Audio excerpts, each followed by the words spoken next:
Rheneas is a brave little engine who enjoys working in the mountains on the island of Sodor. Even though he is little, Rheneas loves feeling like a really useful engine. One day, Sir Topham Hatt came to see Rheneas. "I have a very important job for you," he boomed. "An important job?" cried Rheneas. "Oh, thank you, sir." "You are to take some school children up into the mountains. You must make sure they have a wonderful time and are back in time for their lunch." "Yes, sir," said Rheneas. But he was worried. He wasn't sure he was good enough to make the trip special. When Rheneas arrived at the station, the children and their teacher were waiting on the platform. "How am I going to make the Children's Day really special?" he said to Rusty. "You know the mountains better than any engine," said Rusty. But Rheneas wasn't sure his best would be exciting enough. He felt like a very little engine indeed. Sir Topham Hatt had told Rheneas's driver to point out all the beautiful sights along the way. "This is Sodor Castle," called his driver. "It is very special and important." Rheneas saw the castle every day. He didn't think it was special or important.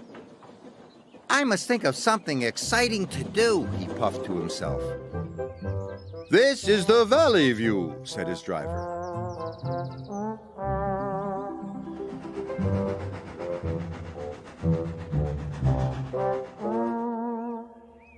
"And here's the viaduct." Rheneas was still unhappy. The trip didn't seem wonderful to him at all. Must be special, he puffed. Meanwhile, Rusty was working on the rocky ridgeline. Heavy rains had washed the ground from under the tracks. "These lines are too bumpy and uneven," said the foreman. "The tracks must be closed for repairs." Must be special, must be special. Rheneas was still trying to think of something that would make the children's trip special.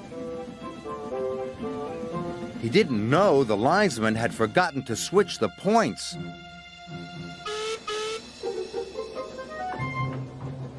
Suddenly, Rheneas was on the wrong track. "Oh no! This line is closed for repairs! Bust my buffers!" Chuffed Rheneas.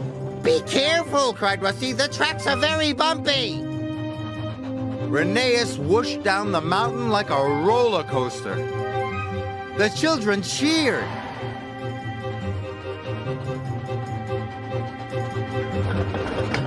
Rheneas puffed up the rocky ridge with all his might.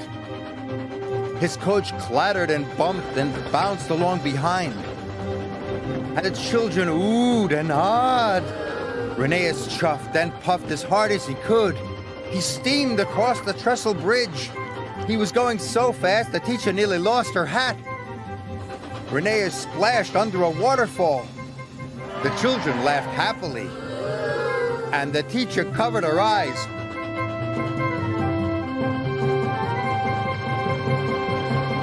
At last, they could see the station. Rheneas was very tired and worried. What would Sir Topham Hatt say? "Phew," said the teacher. "Just in time for lunch." "It was the best school trip ever," cried the children. Sir Topham Hatt wasn't cross with Rheneas. He was happy too. "You gave the children a wonderful trip. You really are a very useful engine." "Oh, thank you, sir," puffed Rheneas proudly. Rheneas didn't feel like a little engine anymore.